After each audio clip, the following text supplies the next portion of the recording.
Hey guys, today I want to talk to you about the REPT function, which is a function that allows you to repeat a character or string however many times you want. Now, it's often overlooked because there's not a ton of use cases to use it that other functions can't handle for you, but it doesn't mean that it's not worth learning. So today I've got 4 examples to show you of how you can use the REPT function to improve your workflow. Let me show you. So the first example I want to show you using the rep function is to insert some data bars. In essence, we're going to create a progress bar, and this can be used in a number of different ways, but just to show you how to set it up, we're going to keep it real simple. Now you can do the same thing using the conditional formatting, but where's the fun in that? So first, to show you how the rep function works, I'll go ahead and I'll just type in rept. And what do we want to repeat? In this case, let's just repeat the pipe symbol, put it within quotes. And the number of times we want it to repeat, you can specify a number 10, 50, 100. But in this case, we want to show our December progress. So I'll click our cell E2, close out the parentheses, and hit enter. Now simply drag that down, and there you go. Now you can build on this. You don't have to use the pipe symbol. You can use whatever you want. You could use a string, you could use a symbol. And in fact, let's go ahead and insert a symbol here. So let's go ahead and undo what we did. In this case, I'll hit insert, choose symbol. We're going to use this half block here. You see when I select it, you've got the character code. You could also insert that, but we'll just hit insert and close. So that's how it looks. And now we can wrap our function around it. So we'll do wrapped. Now make sure you put the symbol within quotes, or else you'll get a value error. And again, the number of times we want it to show is our 49%. Close the parentheses and hit enter. Now we'll drag this down. Now it's a little large, so what we'll do is shrink that down a tad, maybe expand this out, and center that there. And in fact, we can even change the color by choosing a different color font. So let's just go with green. Perfect. Now you can also expand on this. We can actually create a mirror chart. And what that is, it compares one series of data to another. So I've actually got another section hidden here. We've got our November progress. So if I copy that, paste it in there, but instead of D2, we will select B2. Copy that down. And just go ahead and hit the right alignment. And you know what? Let's change that color to, and now you can compare the two dates together. Pretty nice and pretty simple. All right, next up, you can use the rep function to create an equal length, and you can use this for a number of different things, but in this case, we're going to adjust our product IDs. And for this particular company, all product IDs have leading zeros, and because we downloaded a CSV file, those zeros are no longer showing. But lucky for us, we know that each product ID has a total of 7 characters. So we just need to add those beginning zeros to these values. And to do that, I'll go ahead and use our rep function.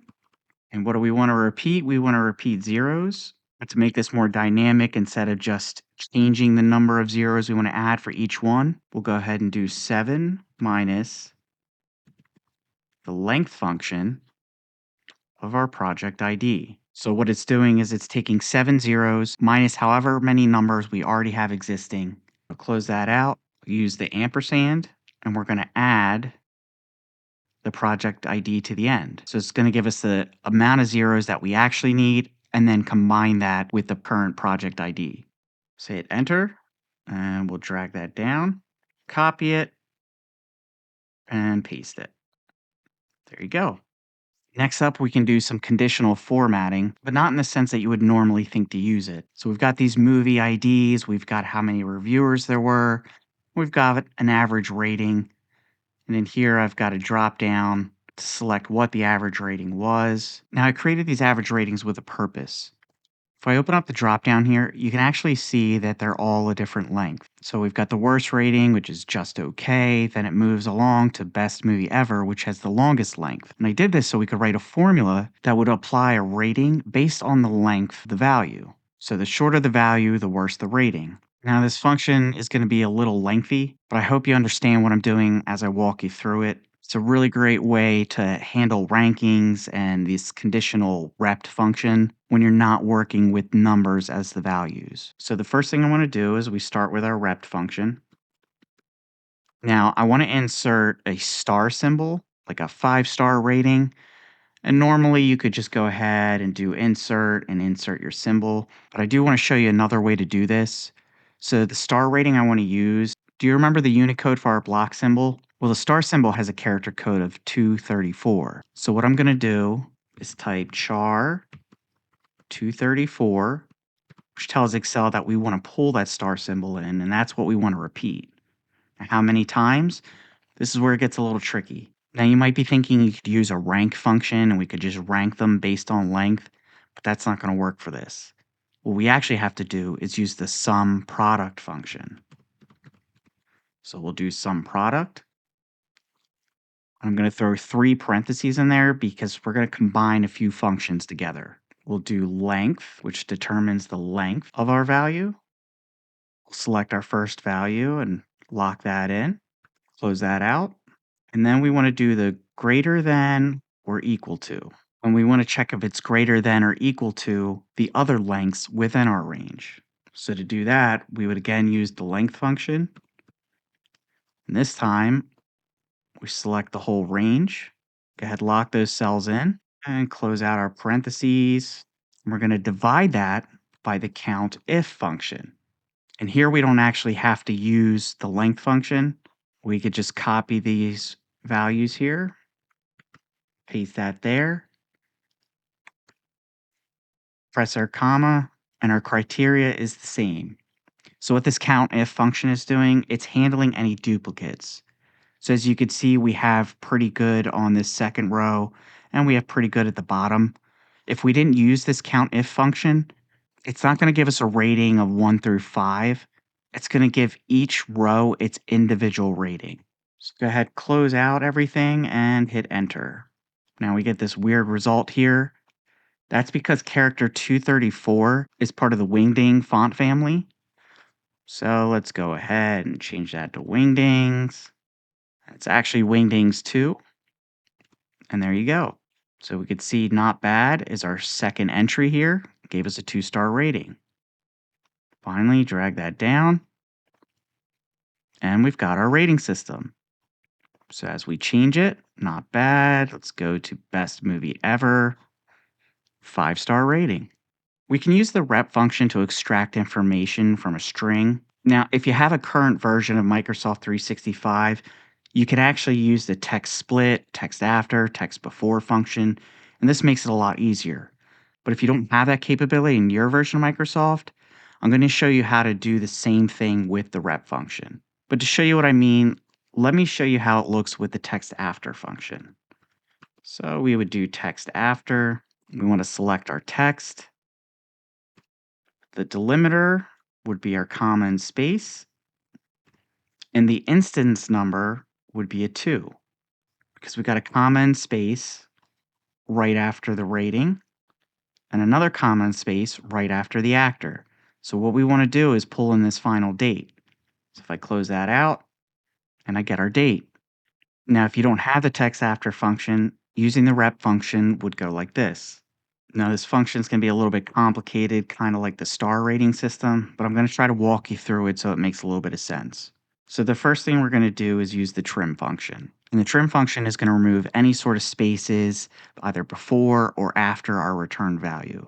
Without it, it would look like our date has some extra spaces before, so it's not going to be exactly lined up. Now, the second part of our nested function is going to be the mid formula. And what mid does is it extracts the bit of data from somewhere within the text. But before we write any arguments, we want to use the substitute function. And what this is going to do is single out those different instances of the delimiter and change them for us. So we're going to take that comma and space and just turn it into a space. So this will make more sense as we go along. I'm just trying to help you understand what these are doing. And then when our formula is complete, we'll walk it back through from the inside out. So we've got substitute. What's the text we want to substitute? We'll select our main cell. The old text we want to substitute is going to be our comma and space. And what we want to replace it with is the rept function. And what are we repeating? We're going to repeat a blank space. For the number of times, we're going to do length of our original value. All right. Now we're back to our midsection. So at this point, we would have substituted our comma and space with just spaces, equaling the length of the original value. But now for mid, where we want to start is the number 2, because there are 2 instances of the comma and space. So we want to start at that second instance. However, the 2 alone doesn't tell Excel to start at the second instance. We need to take 2 times the length of the value, hit a comma, and the number of characters we want to keep is the length of the value. What it's doing is taking the 3 entries of our initial value and it's returning the last one. So finally close this out, hit enter, and there's our date. If we drag that down, there you go. Now I know that was a little complicated, so feel free to go back, watch it again, play around with it, see if it makes more sense for you. Obviously, if you have any other questions about this, go ahead and ask me in the comments. I know it's a little bit tricky at first, but once you understand the function of each of these formulas, it's really just following the breadcrumbs to get what you want. Now, again, some of these can be performed in a number of different ways without using the REPT function, but I hope you see that it does have its uses and shouldn't be just tossed aside as a no-frills formula. If you have another way that you can use this function, I'd love to hear about them in the comments. And be sure to like and subscribe for future Excel tricks and tips. Until next time, thanks for watching.